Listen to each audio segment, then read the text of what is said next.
Good morning, my dear boys and girls. Have you ever asked yourself, who am I? Has anybody asked you this question, who are you? And usually, when somebody asks this question, our answer is simple and effortless. I am so and so. But if the person asks you to dig a little deeper, then you may say, I am a husband, I am a wife, I am a son, I am a daughter, or I am a football player, I am a musician, I am a leader. Now, all these answers are correct, but they are not complete. When we look deeper into these responses, we learn an important truth. The truth is that I am a father because I have a son. I am a son because I have a father. The same thing can be said about the football player. Because there is a team, I am a football player. Because it's a beat group, I am a musician. So then, who are we really? Am I just a father, just a son, just a friend, a football player, or a musician? First way of defining ourselves, which many people have recourse to, I am what my relation defines me. When a person answers the question, who am I, by referring to another important person in one's life like husband, wife, father, mother, son, daughter, such a person is using relationship with other people to define one's identity. Second, another way of defining our identity is by referring to our achievements. You may have heard of people who claim to be a star football or a basketball player. They have represented the school or a district, and when you ask them about their identity, what they will say? I am a state or a district football player, a cricket player. There are others who are very accomplished musicians, and when you ask them to define their identity, they will answer, I am a guitarist or a pianist, and I play for famous musical groups. In these responses, we become aware that the person who is defining his or her identity is referring to some achievement. State player, accomplished musician. For these people, their identity is derived by their achievement. Third, I am what my position defines me. There are some people who define their identity by the position they hold. When you ask them about their identity, they will respond, I am a school captain. I am a leader of a group. I am a leader in the church. Position gives them power over people and it makes them very happy. So they identify themselves with the power they wield.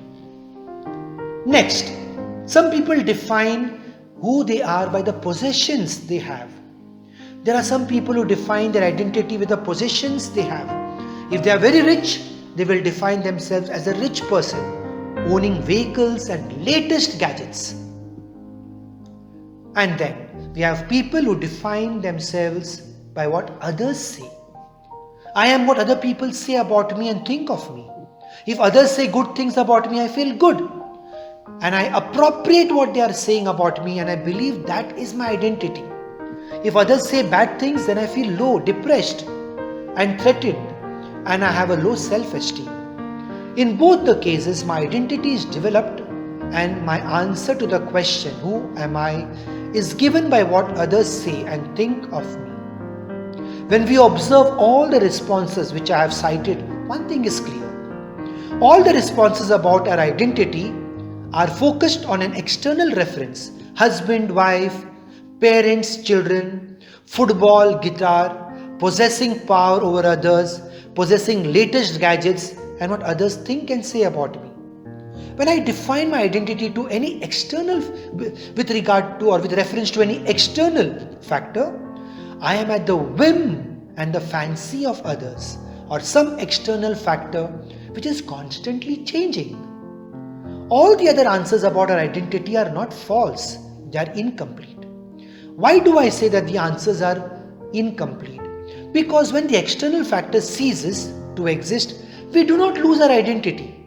Take for example, when I stop playing football because of an injury or because the team gets dissolved, or I stop playing for the beat group because the beat group does not exist anymore, my identity still remains intact.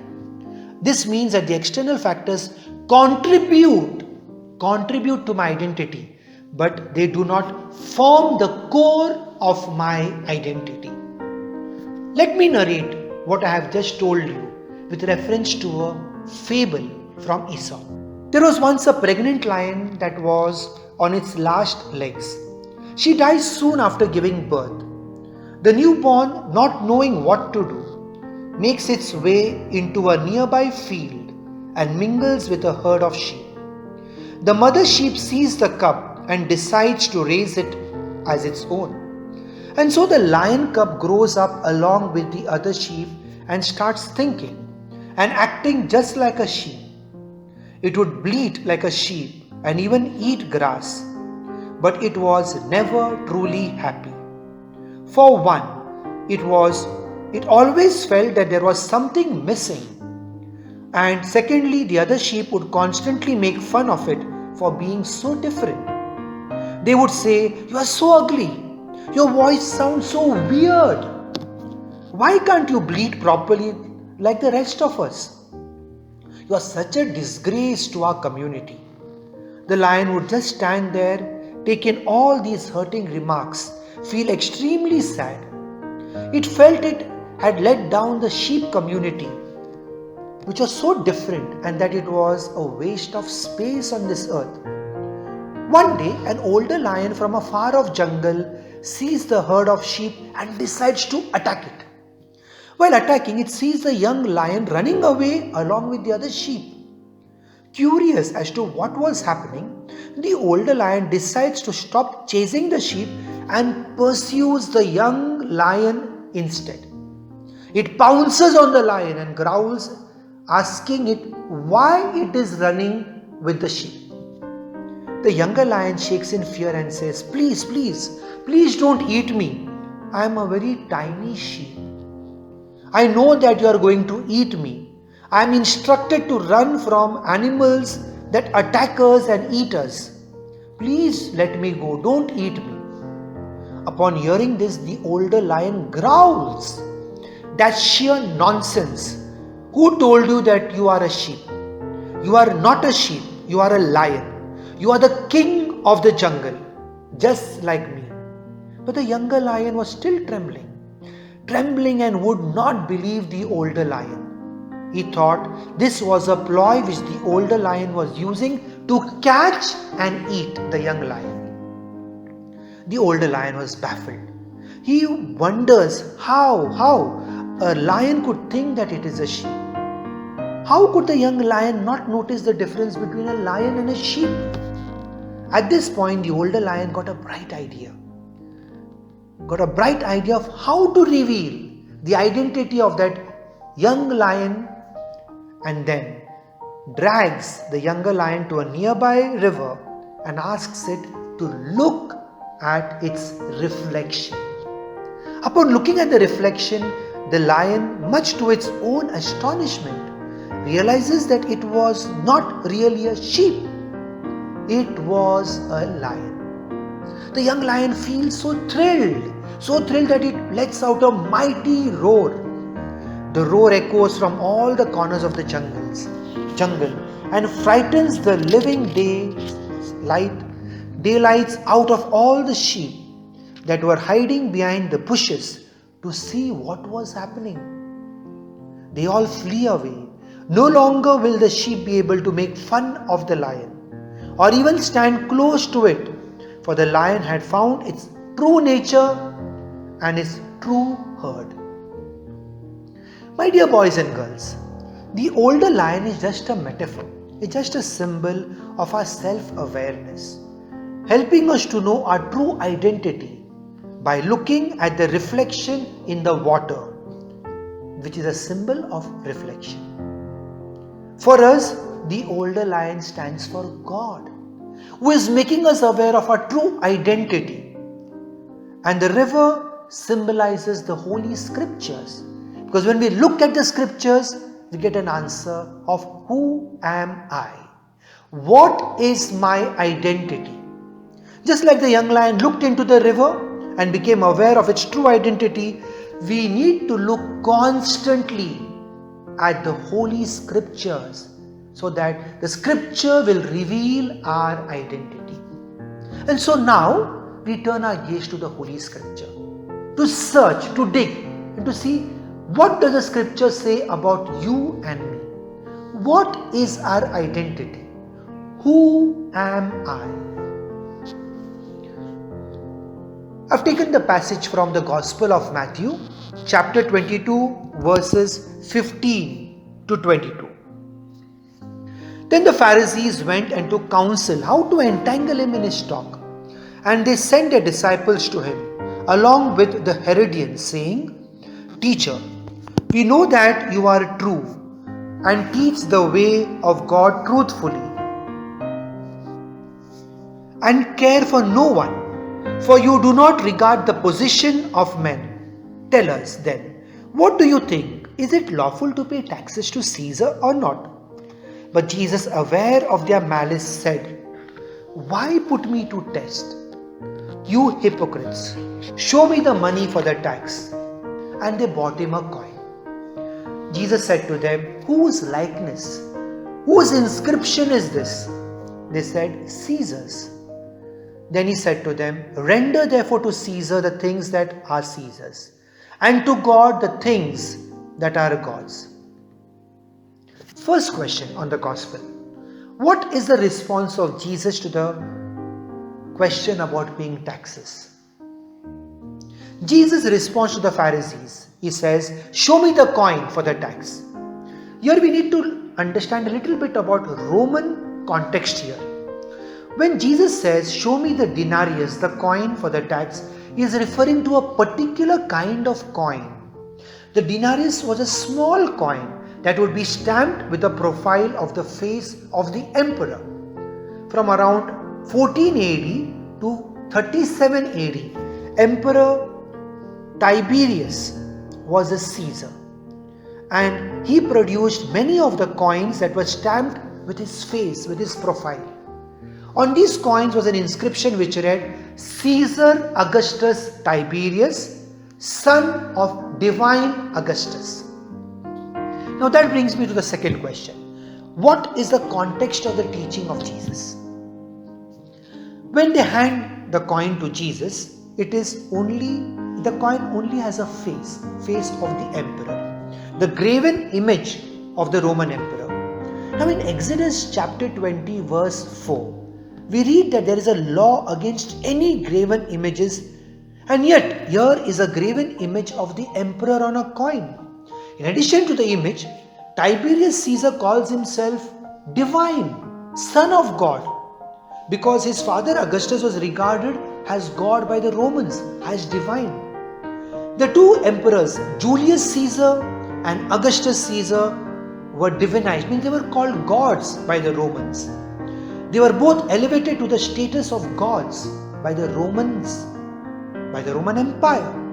This meant the coin that would have been handed to Jesus would have on it an image of Caesar, was claiming to be the Son of God.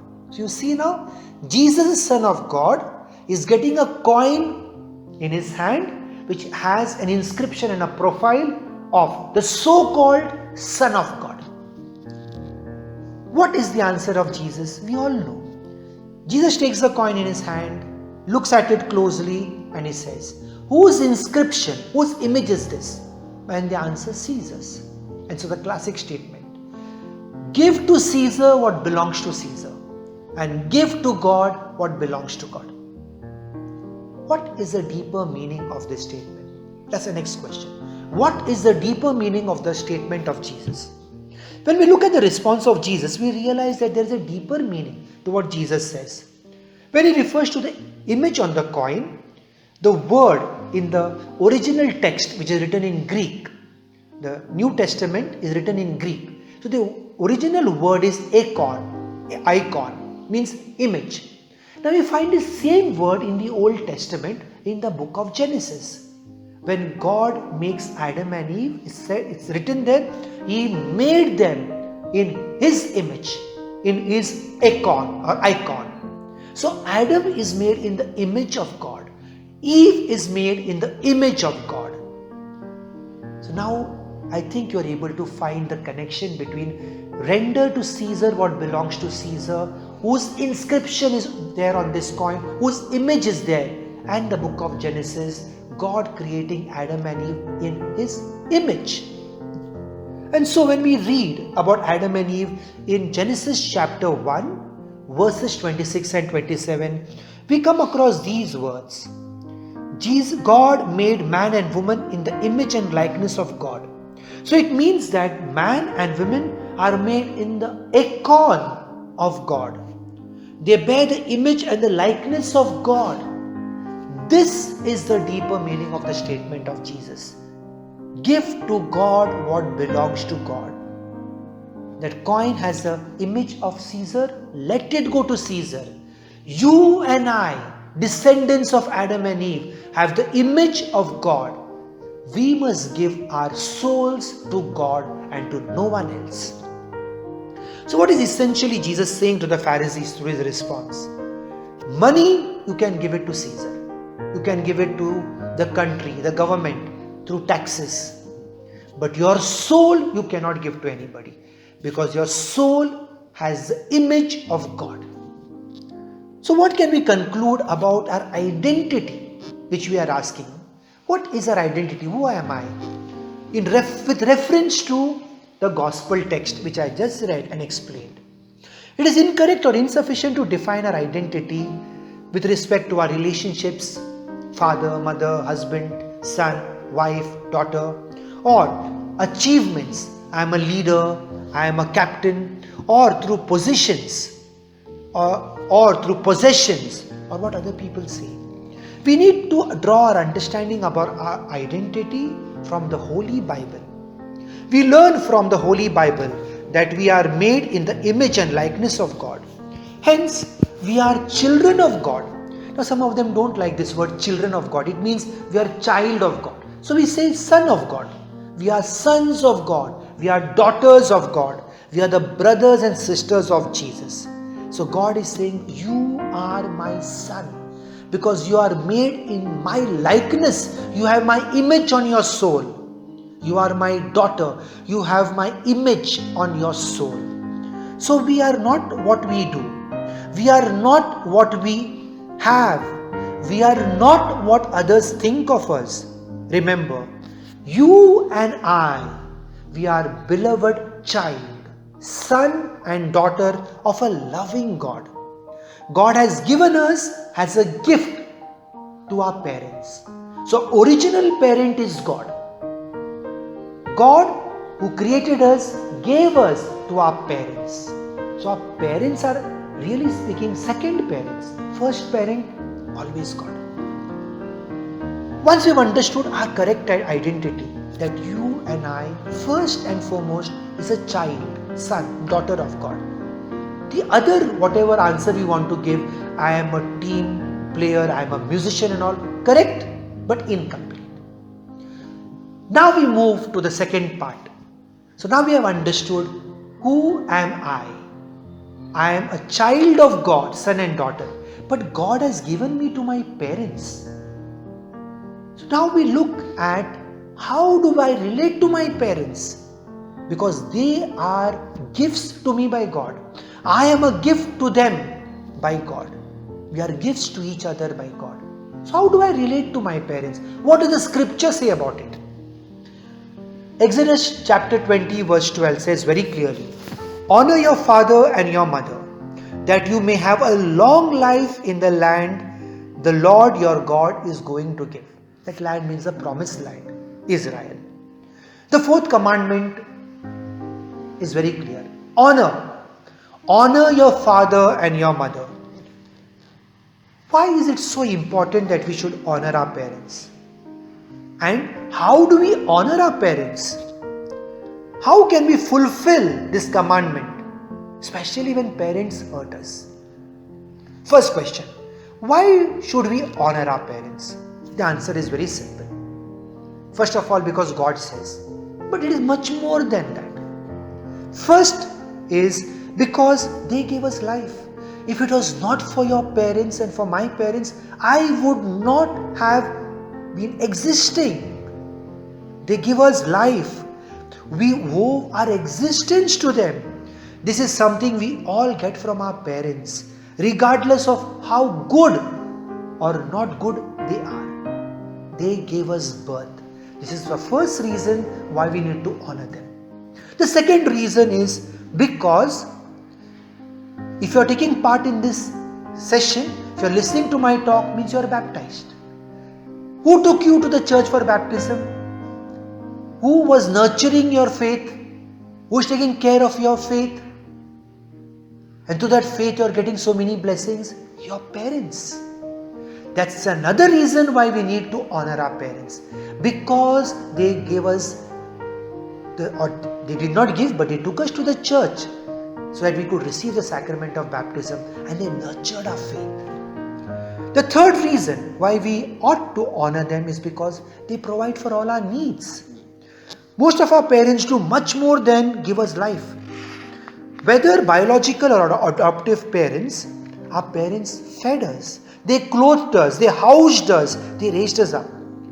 Being a parent is a very difficult task. You'll have seen it at home, how much your parents struggle for you. From changing diapers when you were very, very tiny, disturbing their sleep at night, to buying school books and making sure that they pay for your education, and the challenges of dealing with you when you grow up as a teenager, questioning and disobeying them. Our parents always make sacrifices for us. And the fourth and the last reason why we need to honor them is because they have authority over us. We honor our parents because they have legitimate authority over us. The Catholic Church teaches us that this commandment can be extended to apply to others with legitimate authority over us. As we grow older, the parents' authority over us lessens. So when a married person relates to the parents, will not be able to relate in the same way as a child.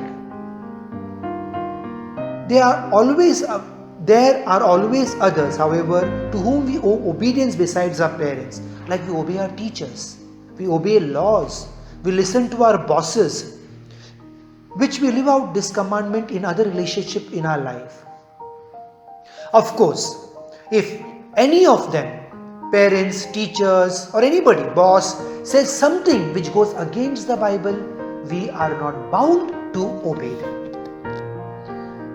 So I've answered the question why we should honor them. The next question is, how can we honor them? How can we honor them?